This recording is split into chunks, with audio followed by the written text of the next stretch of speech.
하나님 말씀 보겠습니다. 하나님 말씀 마태복음 2장 13절에서 18절의 말씀 한 절씩 교독할게요. 제가 먼저 13절 봉독하겠습니다.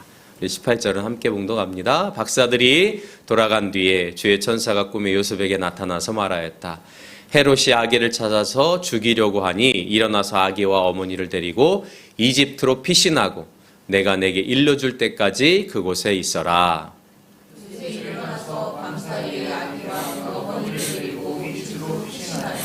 헤롯이 죽을 때까지 거기에 있었다. 이것은 주께서 예언자를 시켜서 말씀하신 바 내가 이집트에서 내 아들을 불러냈다 하신 말씀을 이루려고 하신 것이었다. 헤롯은 박사들에게 그것을 알고 기뻐하였다. 그런 사람을 보내어 그 박사들에게 알아본 때를 기준으로 베들레헴과 그 가까운 온 지역에 사는 2살짜리로부터 그 아래의 형의 아이를 모조리 죽였다. 이리하여 예언자 에레미야를 시켜서 하신 말씀이 이루어졌다. 함께 봉독합니다. 라마에서 소리가 들려왔다. 울부짖으며 크게 애곡하는 소리다. 라헬이 자식들을 잃고 우는데 자식들이 없어졌으므로 위로를 받으려 하지 않았다. 아멘. 시인 중에 기천이라고 하는 시로 유명한 시인이 있죠. 나 하늘로 돌아가리라 시작하는 이 시. 누구예요? 천상병이라고 하는 시인입니다. 기천이라고 하는 시인데 맨 마지막은 이렇게 시작했죠. 나 하늘로 돌아가리라.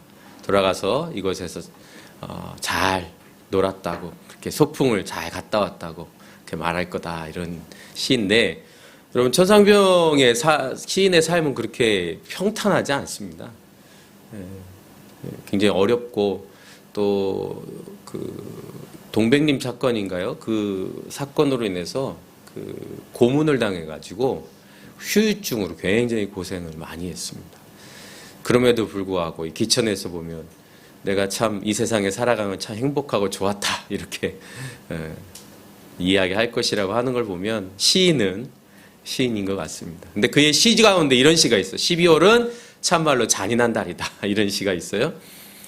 이 시에 보면 왜 잔인한가? 12월이 없으면 새해가 없지 않은가? 1년을 마감하고 새해가 없다면 어떻게 될 것인가? 우리가 새 기분으로 맞이하는 것은 새해뿐이기 때문이다. 그러니까 12월이 없으면 새해는 돌아오지 않는다는 거예요. 그러니까 12월이 잔인한 달이다, 이렇게 이야기를 하죠. 그러니까 12월이라고 하는 것은 1월과 겹쳐져 있다라고 볼 수 있습니다. 12월이 있어야 1월이 있고 12월이 지나야 1월이 다가오는 거죠. 우리가 이러한 사진을 보더라도 이게 일출인가 일몰인가 이런 생각이 들죠. 겹쳐져 있습니다. 일출과 일몰 비슷하죠. 이 사진만 보더라도 이게 새벽인지 아니 저녁 어슴푸레한 건지 잘 구분이 안 되죠. 해가 뜨는 건지 해가 지는 건지 잘 구분이 안 됩니다. 이처럼 우리의 삶 속에는 겹쳐 있는 것들이 많습니다. 화와 복이 겹쳐져 있죠. 동전의 양면과 같습니다. 위기와 기회가 겹쳐져 있습니다. 위기라고 얘기하지만 기회일 수도 있다는 거죠. 빛과 어둠이 겹쳐 있고 거짓과 진실이 겹쳐져 있습니다. 그래서 이런 것들을 구별하고 분별하는 것이 살아가다 보면 생각보다 쉽지 않아요. 그래서 복인 줄 알았는데 화가 되기도 하고, 화인 줄 알았는데 복이 되기도 합니다. 생명과 죽음도 마찬가지죠. 생명과 죽음이 따로 떨어져 있는 것이 아니라 우리의 삶 속에 언제든지 우리에게 다가올 수 있는 문제들이라는 겁니다. 제가 20살 한 중반 넘어서 티코를 운전을 했습니다. 이게 굉장히 오래된 차잖아요. 이런 색의 티코를 운전해서 했는데, 제가 연합회 활동을 하다가 밤늦게 누구를 데려다 주려고 이제 옆에 사람을 태우고 막 갔거든요. 그래서 연합회 활동하면서 은혜 받았던 일들 막 이런 것들을 같이 막 나누면서 즐겁고 화기애애하게 막 출발을 했습니다. 근데 그날따라 막 신호등도 너무나 잘 맞는 거예요. 막 파란불이, 녹색불이 막 팡팡 터집니다. 얼마나 좋겠어요. 생각보다 빨리 도착을 했어요. 이제 사거리만 지나면 제가 데려다 주려고 하는 그 사람의 집입니다. 그래서 사거리를 지나려고 하는데 파란불이 탁 켜지는 거예요. 그래서 촥 갔죠. 근데 거의 끝에쯤에 와가지고 우회전 차량하고 부딪혔어요. 네. 그래서 운전석 보조 뒷자리에 있는 문이 부딪혀진 겁니다. 결국 그 문을 갈았는데 다행히 저하고 부딪힌 차가 다마스였습니다. 만약에 그게 트럭이었으면 아마 티코가 남아있지 못해. 물론 이제 우회전하니까 속도도 줄였겠지만 다행히 다마스였어요. 그래서 차가 여러분 차 운전하다가 그런 기분 드실지 모르겠는데 약간 기웃던 게 운전석이니까 그러니까 오른쪽 바퀴가 살짝 들렸다가 이렇게 내려앉는 그 기분 있잖아요. 그래가지고 잘못하면 이게 차가 뒤집어질 텐데 부딪히니까 그래도 부딪히지 않고 살짝 들렸다 툭 떨어졌어요. 그래가지고 집이 바로 앞인데 얼마나 그때 놀랬는지 사실 죽을 일은 아닌데 죽다 살아났다 할 정도로 그런 경험이 있습니다. 여러분 한번 생각해 보세요. 오면서 막 얼마나 즐겁겠습니까? 막 파란불 팡팡 터지지. 야 하나님의 은혜다. 하나님이 우리 빨리 집에 가서 쉬라고 이렇게 해주시나 보다 하고 즐겁게 왔는데 결국 사고가 났단 말이에요. 여러분 이러한 일이 우리의 삶 속에 얼마나 많습니까? 만약에 그 중에 파란불이 아니라 빨간불이 하나만 켜졌어도 아무도 잊었단 말이에요. 우리의 삶 속에 이런 일들이 아주 고속도로처럼 막 달리는 것 같지만 그게 하나님이 기뻐하시는 일이 아닐 수도 있고 또는 잘못 판단하는 일일 수도 있고 그런 일들이 너무나 많습니다. 이처럼 우리의 삶 속에는 삶과 죽음, 빛과 어둠, 거짓과 진실, 불의와 정의 이런 것들이 섞여 있어서 참 분별하면서 좋은 선택을 하면서 산다는 것이 참 어렵습니다. 오늘 예수님께서 탄생하신 그 사건 속에서도 보면 생명의 탄생만 있는 게 아닙니다. 기쁨만 있는 게 아니에요. 예수님의 탄생과 함께 수많은 아이들이 학살당하는 역사가 있었단 말이에요. 이것은 어떻게 보면 우리의 삶의 양면성을 보여주고 있습니다. 왜 수많은 아이들이 학살을 당했냐? 바로 헤롯 대왕 때문에 그렇습니다. 헤롯 대왕, 당시에 이스라엘을 다스리던 왕이었단 말이에요. 근데 우리가 잘 아는 것처럼 동방 박사가 처음에 베들레헴으로 간 게 아니라 헤롯 대왕한테 갔습니다. 아니 베들레헴에 이스라엘의 메시아가 태어났는데 어디에 있습니까? 헤롯 대왕한테 물었단 말이죠. 근데 헤롯 대왕은 몰라요. 그러면서 동방 박사에게 혹시 메시아를 찾으면 돌아올 때 경배하고 돌아올 때 나에게 꼭 알려달라고. 그런데 동방 박사가 경배를 하고 어떻게 합니까? 그냥 갔어요. 왜냐하면 알리면 예수님이 무사하지 못할 거라고 동방 박사도 생각한 거죠. 그러니까 그 이야기를 듣고 헤롯 대왕이 열이 받았어. 화가 났어. 그래가지고 어떤 명령을 내립니까? 2살 이하의 아이들, 남자아이들은 다 죽여라. 누가 누군지 모르니까 다 죽이라는 거예요. 여러분 헤롯 대왕이 왜 그랬을까요? 메시아가 등장하는 순간 자기가 다스리던 이 나라가 어떻게 될지 몰라요. 자기의 권력과 힘과 자기가 누리던 모든 것들이 어떻게 될지 몰라요. 여러분 이 사건은 구약에 있었던 사건하고 매우 비슷합니다. 이스라엘에 야곱의 아들이 12명이 있었잖아요. 그 12명의 아들 중에 요셉이라고 하는 아들이 있었습니다. 근데 그 요셉이라고 하는 아들이 애굽에 팔려가가지고 어떻게 된 건 총리가 되어지고 그 이후에 야곱의 자손들이 다 애굽에 갔단 말이에요. 그래서 애굽에서 잘 살았습니다. 총리의 자손들이니까 얼마나 잘 살았겠어요. 그래서 번성하기 시작합니다. 그런데 문제는 요셉을 모르는 왕이 등장하면서 문제가 생기는 거예요. 요셉을 모르는 왕이 애굽의 왕이 되어지자 이가 한 결정이 뭐냐? 이가 백성들한테 애굽의 사람들한테 거짓 뉴스를 전하는 거예요. 어떻게 전하냐? 이렇게 합니다. 이 백성, 이스라엘 백성이 우리보다 수도 많고 힘도 강하다. 그래서 이 사람들이 어떻게 하는지 잘 살펴야 된다. 만약에 이스라엘 사람들이 나쁜 마음을 먹어가지고 애굽에 적대시하거나 또는 반란을 일으키거나 아니면 외적이 쳐들어왔을 때 같이 협력을 해가지고 하면 우리가 곧 망한다. 이렇게 얘기를 하는 거예요. 그러니까 애굽 백성들이 어떻게 하겠습니까? 두렵겠죠. 야, 이러다가 우리 다 죽는 거 아니냐. 그래서 명령을 하기 시작합니다. 애굽 바로가 이스라엘 자손들 중에 아들을 낳으면 죽이라는 거예요. 그리고 딸을 낳으면 살리라는 거예요. 그런데 산파들이 그렇게 하지 않았습니다. 그런데 그러니까 자꾸 강성해지는 거예요. 그러니까 바로 왕이 다시 명령합니다. 아들을 낳으면 무조건 나일강에다가 버려라. 예. 여러분, 죽이라는 말과 버리라는 말 똑같은 말이죠. 그래서 한 아이가 나일강에 버려지죠. 이 버려진 아이가 누굽니까? 모세죠, 모세. 한 아이가 버려지고 그 모세가 결국 애굽의 궁정에서 자라게 되어집니다. 그가 어떤 일을 합니까? 이스라엘 백성을 탈출시켜서 가나안 땅으로 인도하죠. 자, 예수님의 탄생과 모세의 탄생을 잘 생각해 보세요. 생각해 보면 모세의 탄생과 예수님의 탄생이 매우 비슷합니다. 그리고 그로 인해서 수많은 죽음의 현장들이, 학살의 현장들이 생기게 되죠. 또 이들이 자라서 하는 일도 비슷합니다. 예수님께서 우리의 삶을 구원해 주신 것처럼 모세도 이스라엘 백성을 노예에서 구원해 주는 거예요. 그러니까 이스라엘 백성들의 입장에서 보면 예수님과 모세는 매우 비슷한 인물처럼 보였다는 거예요.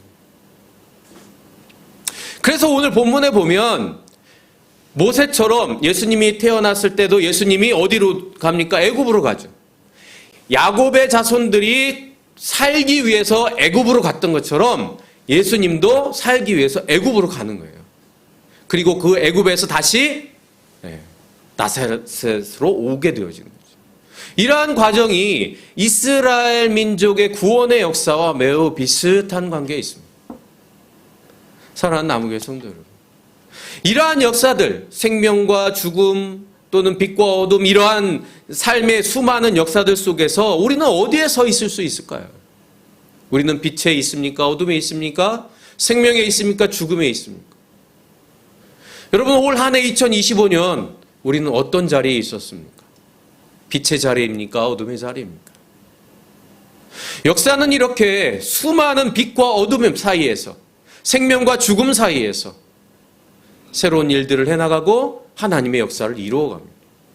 아마 2025년에도 여러분은 빛 가운데 있기도 하고 어둠 가운데 있기도 하고 때로는 선한 길 가운데 있기도 하고 때로는 악한 길 가운데, 죄의 길 가운데 있기도 했을 겁니다. 그 삶 속에서 우리가 무엇을 선택하느냐, 어느 자리에 서 있느냐, 그것이 바로 오늘 나의 존재가 드러나는 순간인 거죠.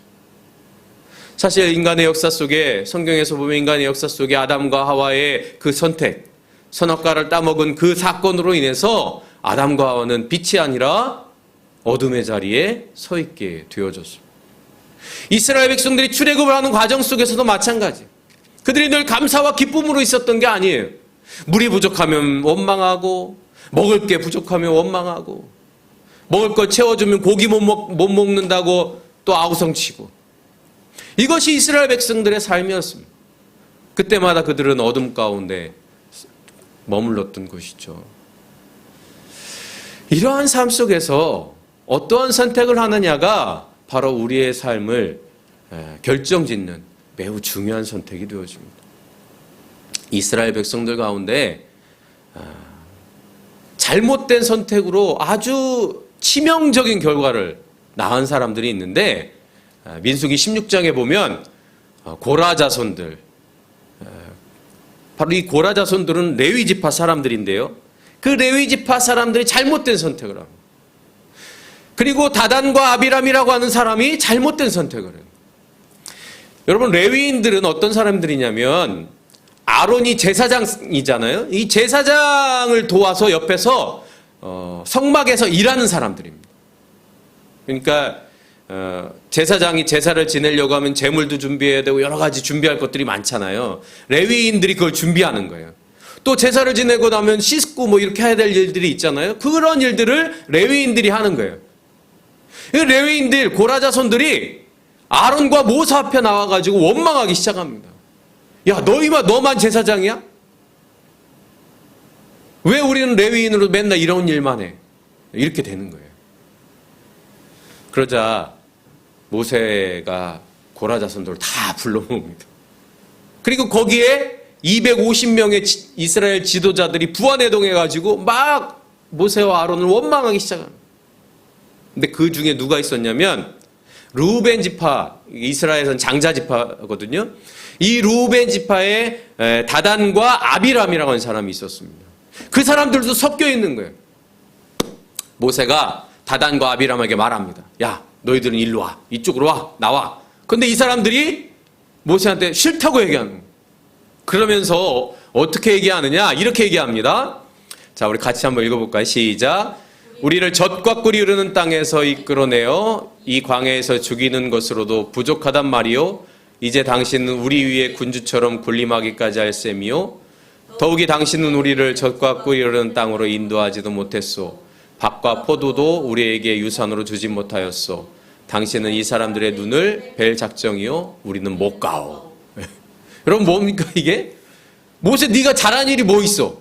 이런 말이잖아요. 아니 우리한테 뭐 젖과 꿀이 흐르는 땅으로 인도하지도 못했잖아. 아직 가나안 땅 가지도 못했잖아. 도대체 모세 너 뭐 하는 거야? 뭐 이런 이야기란 말이에요. 르우벤 지파는 장자 지파라고 말씀드렸습니다. 그러니까 이 다단과 아비람은 자기가 장자 지파니까 야 모세 네가 리더긴 한데 너 리더감이 아니야. 우리가 해야 돼. 뭐 이런 이야기예요. 자, 고라 자손 레위 사람들입니다. 제사장들한테 대들어요. 르우벤 지파 다단과 아비람은 장자 지파 사람이에요. 모세의 리더십에 도전하기 시작합니다. 안타까운 것은 다단과 아비람이 모세가 이쪽으로 오라고 했을 때 이렇게 말하고서 오지 않았습니다. 그 어떤 일이 벌어지느냐? 네, 결국 그들은 땅에 묻히고 말았습니다. 땅이 갈라지고 고라 자손과 나단과 아비람의 가족들이 몰살을 당하게 되죠.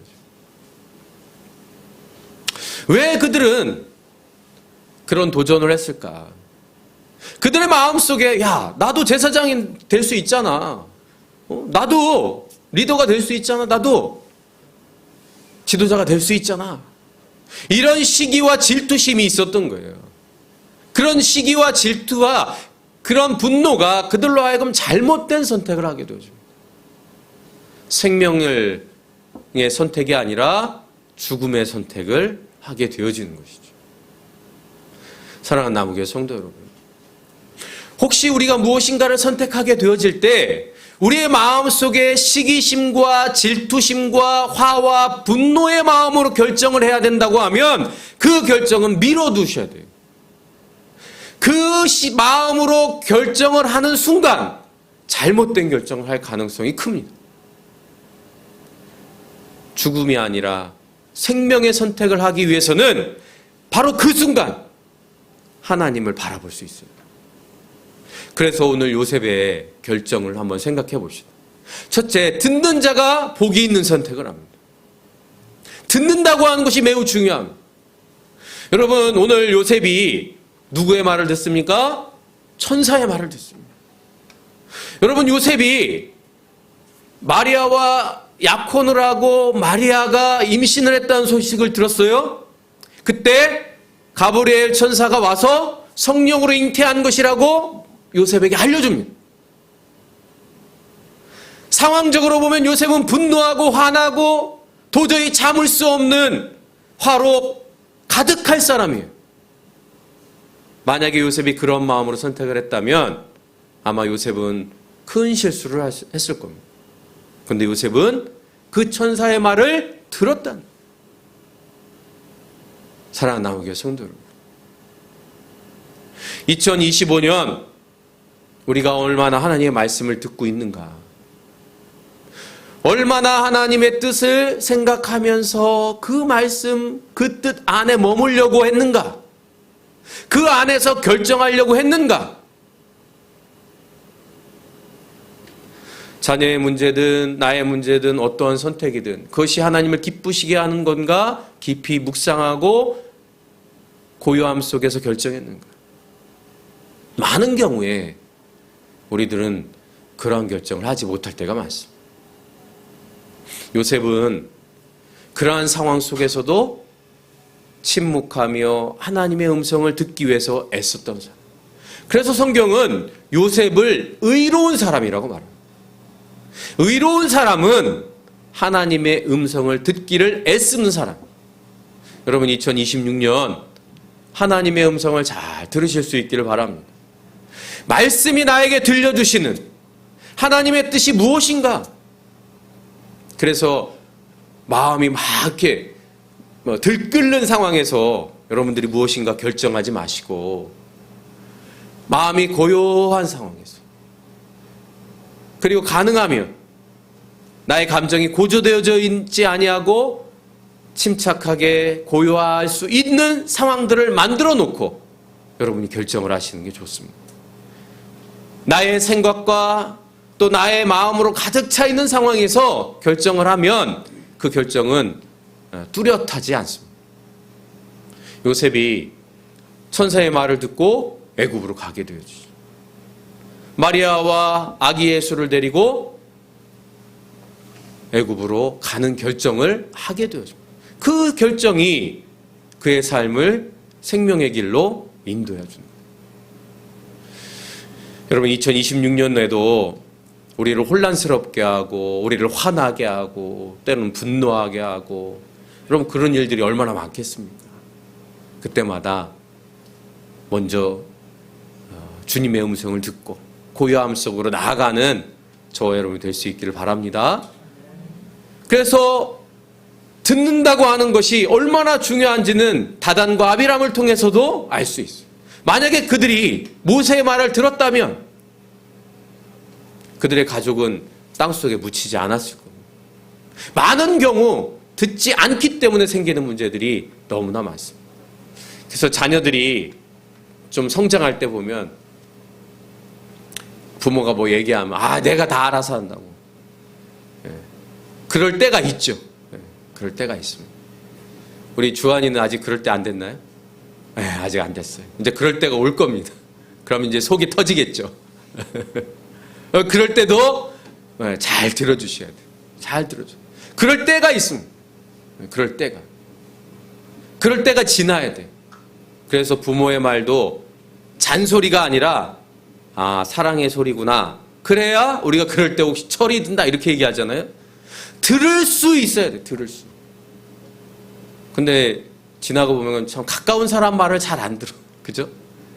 똑같은 말을 해도 다른 사람이 말하면 잘 들어. 그것도 감사하실 수 있길 바라요. 다른 사람 말이라도 잘 들어야 돼. 어찌됐건 잘 듣는 사람이 선한 길로 생명의 길로 갈 수 있습니다. 듣기만 하면 안 되죠. 어떻게 합니까? 두 번째로는 믿음으로 행동해야 돼. 여러분 요셉이 그 천사의 말만 듣고 애굽으로 안 갔다고 생각해 보세요. 행동이 중요합니다.